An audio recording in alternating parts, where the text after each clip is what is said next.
안간힘을 다해 살아왔음에도 삶을 지속할 수 있다는 최소한의 안정감도 느끼기 어려운 현실에서 흔히들 청춘을 위로하려 하지만 위로는 슬픈 이에게 필요한 것이지 먹고 살아가는 것이 캄캄하고 절박한 이들에게 필요한 것이 아니다.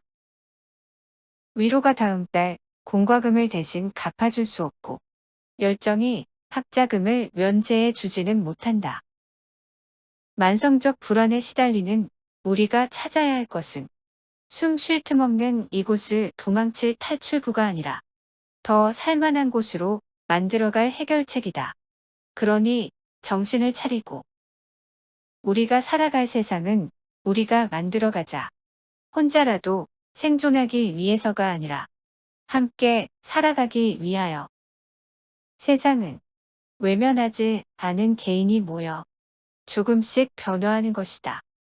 산다는 것이 언제 들려올지 모르는 중요 휘슬을 기다리며 끝나지 않는 달리기를 하는 것 같을 때가 있다. 결혼을 하고 작은 집을 구해서 가정을 이루는 당연했던 인생의 과업이 더 이상 쉬운 일이 아닌 게 됐다. 아무리 열심히 준비해도 뽑아주는 일자리가 없고 빠듯한 생활비를 빼고 나면 노후 대비는 꿈꾸지 못하게 됐으며 더 이상 미래를 낙관하기 힘들어졌다. 한다. 사는 게 때론 계란 노른자 마냥 퍽퍽하다는 것을. 그러나 이런 퍽퍽함 속에서도 누구의 탓인지 보다 더 중요한 것은 결국은 나의 몫을 해나가는 것이다.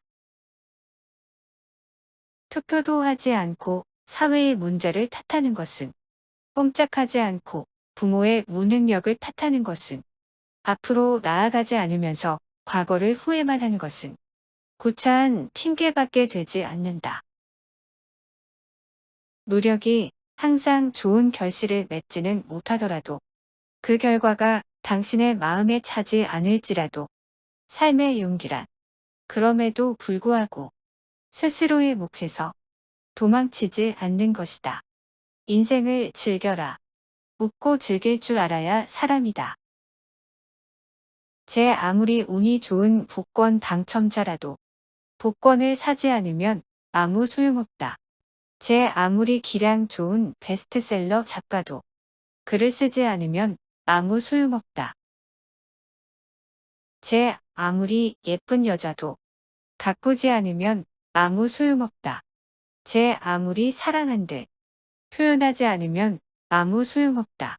언제나 비는 두로 증명된다. 가족은 당신이 일할 때 어떤 모습인지 알지 못하고 친구들은 당신이 연인과 함께할 때 어떤 모습인지 알지 못하며 연인은 당신이 집에서 있을 때 어떤 모습인지 알지 못한다. 타인이 바라보는 건 그저 당신의 한 조각일 뿐. 누구도 당신의 모든 모습을 다 알 수는 없다. 그러니 타인의 불완전한 시선에 당신의 가치를 평가받으려고 애쓰지 말자.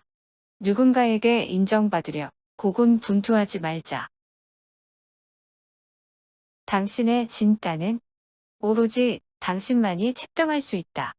슬퍼하되 결코 서러워하지는 말라.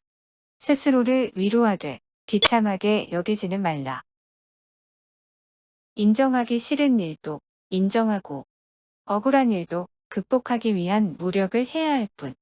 과거가 누구의 잘못이었든 지금 현재는 당신의 몫이다. 주저앉으면 결국은 당신의 손해일 뿐. 현실은 계속해서 굴러가고 있다. 그것이 어떤 상황에도 당신이 결코 주저앉을 수 없는 이유다. 처칠의 말처럼 지옥을 지나가야 한다면 계속 가라. 인생에 정해진 것은 아무것도 없지만 그렇기에 인생은 살아볼 가치가 있는 것. 아무리 실력 있는 골키퍼라고 해도 경기 중에 자신의 자리를 비워선 안 되는 것처럼 무슨 일이 있어도 삶의 중심에서 나의 자리를 지켜내야 한다.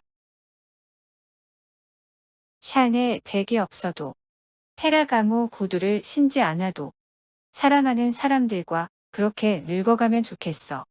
진지하지만 심각하지는 않게 밝지만 가볍지는 않게 장기 계획을 세우는 대신 매일매일 마음을 다해서 살아갈 거야. 그러다 놀이동산에서 너무 즐겁고 신나는 하루를 보낸 후 집에 돌아와서 꿀맛 같은 잠을 청하는 것처럼, 혹은 내가 좋아했던 만화책의 엔딩처럼. 아, 즐거웠어. 그렇지만 이제 피곤해라고 말하며 죽을 수 있다면 참 좋겠어. 어쩌면 행복의 정의는 지금 살아가는 것 자체가 아닐까. 밤하늘을 올려다보면 어둠이 대부분을 차지하지만 우리는 어둠이 아닌 별들의 아름다움에 대해 이야기하듯. 그래서 언젠가 시간이 지나 뒤를 돌아보면 참 눈부신 삶이었다고 말할 수 있는 날이 올 것이다.